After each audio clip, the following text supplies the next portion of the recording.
The ruins of Surmia. Just outside of the Great Northern Wall lie the ruins of a once great city. This was Surmia, once the kingdom of Ascalon's cultural and economic centers. Built in a time of great optimism, the founders laughed at any who criticized the wisdom of placing a city outside the protection of the wall.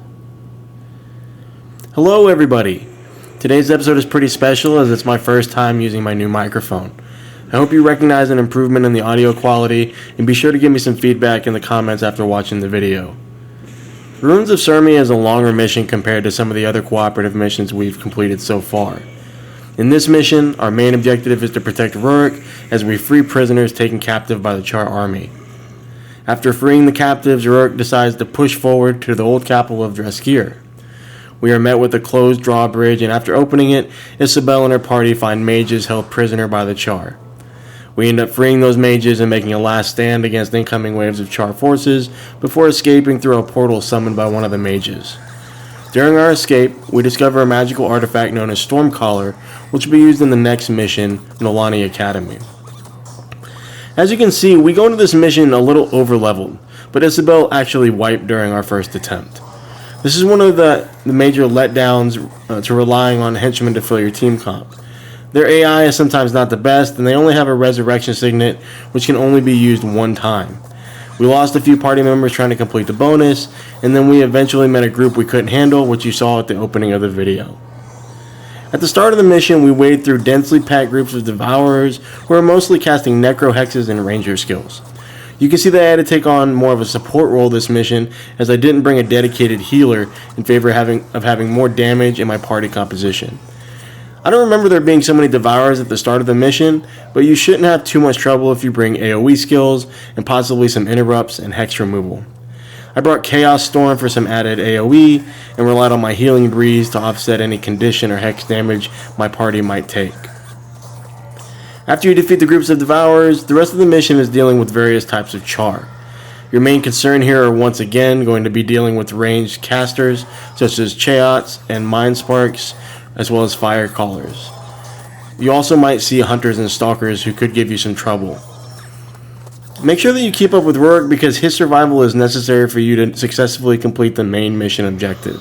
The only real concern is during the prisoner camp portion of the mission, where Rurik likes to run ahead of the group. This is one of the first missions where you really begin to feel like you're the tag-along with Rurik. Recall that he's the prince and heir apparent to the throne.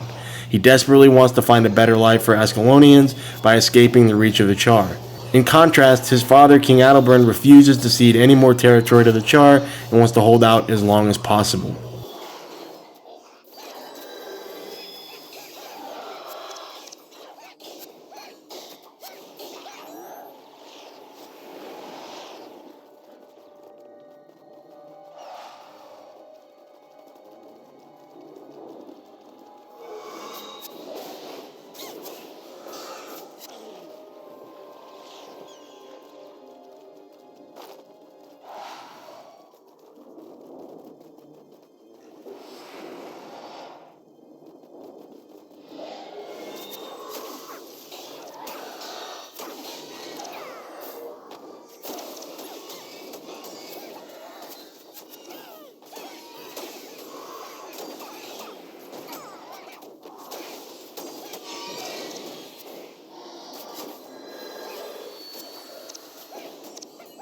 You want to make sure that you kill as many of these elite mobs as you can, as the morale boost is really going to help you once you meet larger packs of mobs. You can also see that there's some environmental effects that come into play here as well. Managing elevation, but also wading through tar. It physically slows down your party, and it can result in you dying if you're trying to run away from a group or a patrol, so it's something to look out for. Something you may notice me doing every now and again is prioritizing a target for my henchmen. If you hold down Control and hit spacebar on a target, it will redirect all of your henchmen to focus on that target. This can be useful if you're trying to put down range mobs or focus on a caster or get everybody on the elite mob. This is a trick that you'll see me continuously use, especially when things begin to get a little dangerous and I really need to redirect my henchmen to make sure that we don't wipe. As I said earlier, one of your biggest focuses in this mission is going to be managing the hexes and conditions that get put on your party. As you can see, I'm mostly relying on my healing skills, but you can also bring hex removal, shatter hexes, condition removal. There's plenty of other options, and it all depends on what class you are. Let's go ahead and watch this first cutscene.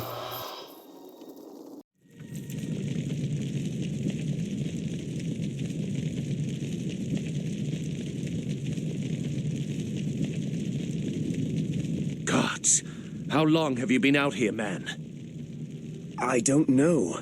Since my unit was taken at the end of the last Guild War, I think. Since the sky rained fire and destroyed Ascalon.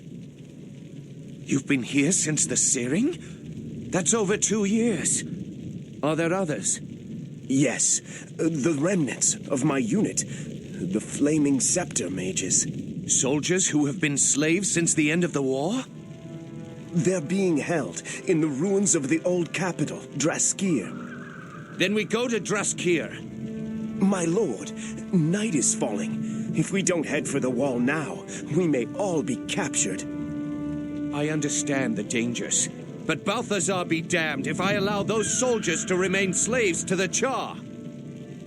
I can show you where they are being held. Very good. We head north then, to Draskir.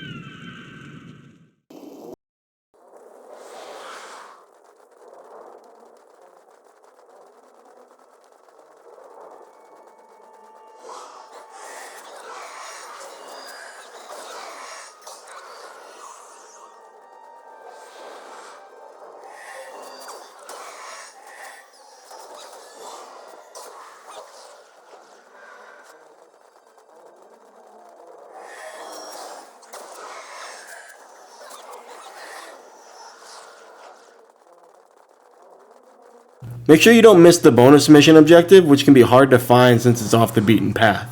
Once you reach the drawbridge part of the mission, head down into the tar and kill the elite mob before freeing an NPC called Brina Stavinson. Brina wants you to follow a group of Char Ember Bearers who are on their way to light another cauldron of cataclysm, similar to the ones that were used to cause the searing. Think of it as a magical siege weaponry.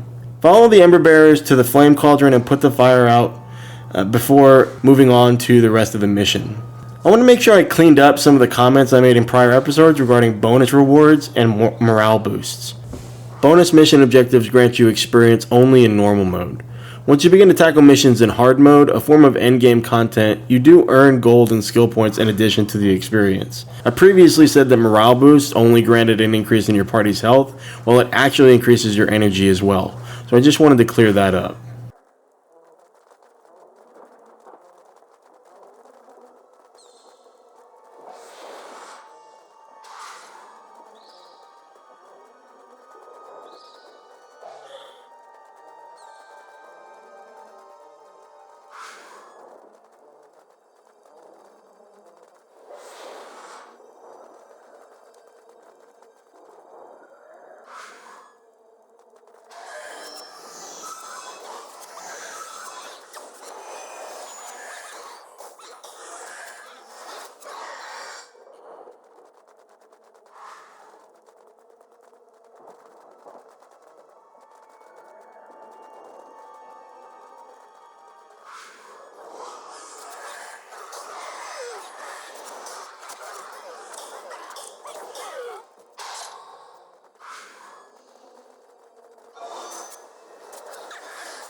We're nearing the end of the mission now, and you can see I really wasn't taking any chances with that 10% morale boost.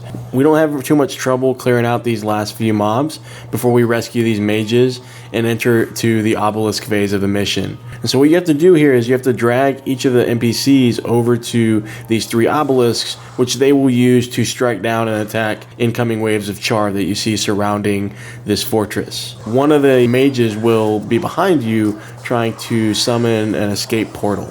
And so as you can see, not much trouble here. You can, in hard mode, have some difficulty, but if you use the flagging system, you can place various henchmen or your heroes at different points to block off any incoming attackers.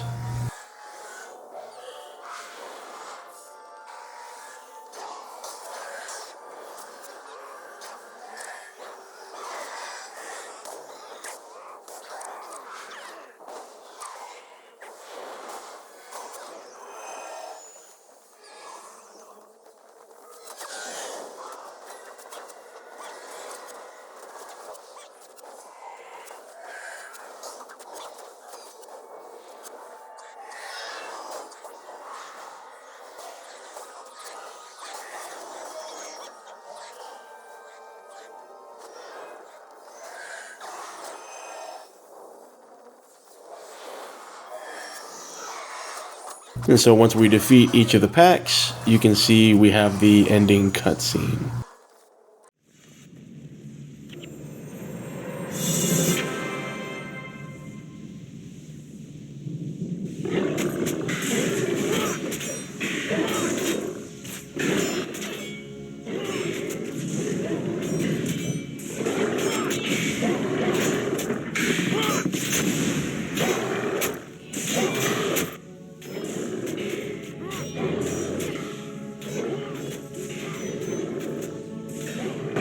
Quickly, this way.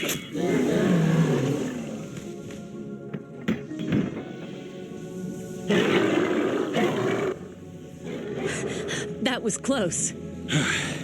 Closer than I'd hoped. This portal will take us to the academy at Nolani. From there, we can make it to the wall and cross over to Rin. We should hurry. The magical wards will hold back the Char, but not for long. Wait, my lord. Come look at what I have found. Is that? Yes, my prince. I believe it is the mouthpiece for the fabled horn, Stormcaller. With this weapon, we could destroy the Char once and for all. Ascalon could be saved. I have heard the stories of the horn's magic, but let us not be too hasty. If this is what you say it is, then we must get it to Rin. We'll see for ourselves how much power this Stormcaller has. Come, we'll take this to my father, King Adalbern. Surely he will know if discovering this weapon is our salvation, or simply too late. Either way, staying here will surely be the death of us. Quickly, through the portal!